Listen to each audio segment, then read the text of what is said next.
Thanks to the usage of the or conjunction in the prompt, notice that your AP exam requires you use one specific event or incident from one novel or book that is of literary merit. Any novel that has won a Nobel Peace Prize in Literature for an author has literary merit. Without that recognition, the term literary merit has no one specific definition. The College Board does realize that there is a thin line or difference between a book being great to read but not being of literary merit versus a great book to read that does have merit. I will use Ready Player One by Ernest Cline as an example to determine merit. Focus on numbers 4, 5, 7, and 10 on the list. I absolutely loved this movie. After viewing the movie, I purchased the DVD and I have it in my streaming services. When I finally did read the book, it was around 600 pages and written in small font. I read it cover to cover during a vacation with a migraine. To me, it was that interesting to read because it provided more of the background of the story than the movie, and it was written in a manner that made it different yet the same compared to the movie. Does Ready Player One fit the definition of number 3? No. A lot of people may have seen the movie, but that does not mean they've read the book.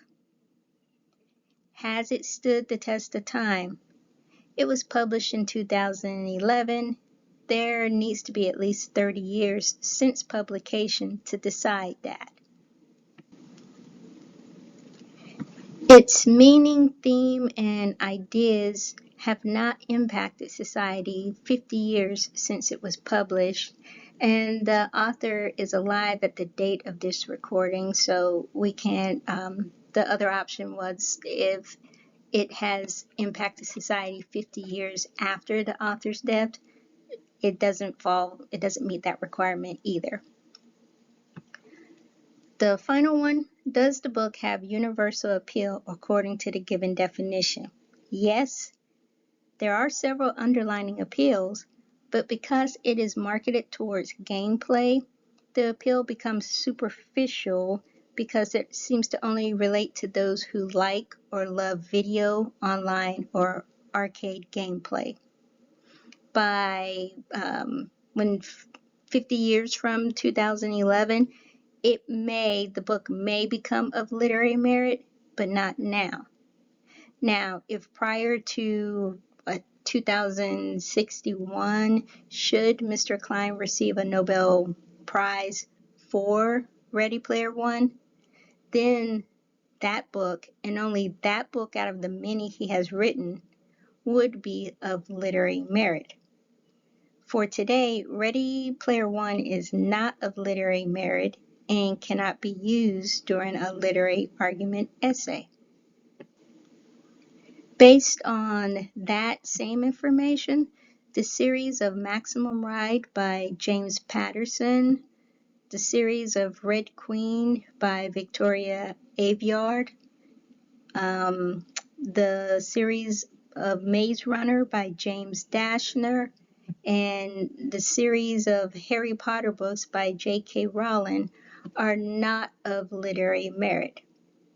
I do understand the appeal and potential that they could be of literary merit in later generations, but not today. So they cannot be used on your literary argument exam.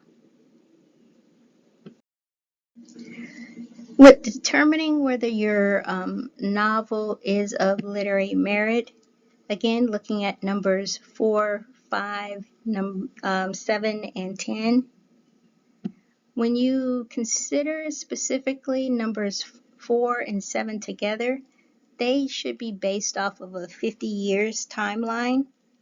In the past, it has been thought that a 15 to 30 year would be a good generational timeline because people would bear children around that time. Today, people are having children later in life in their 30s, 40s, and 50s. So generally, I'd say for number 4, take 30 years and consider your novel. But for number 7, definitely look at a 50-year timeline. Remember that with number 3, that if that book title is listed with the author's name by the Alfred Nobel Peace Prize Committee, the book is automatically considered of literary merit.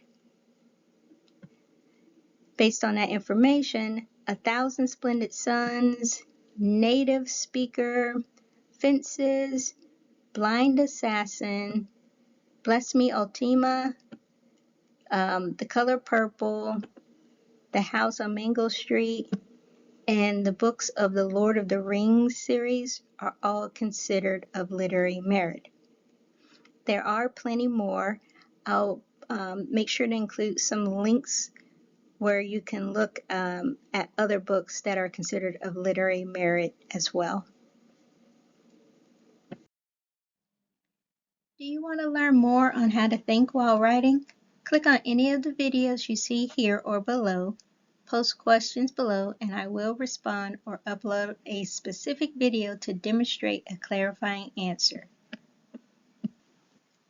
If you feel you've learned the thought process that helps you with writing, please click the thumbs up, or even better, share with someone else who you think would benefit to watching. And I definitely would appreciate it if you subscribed.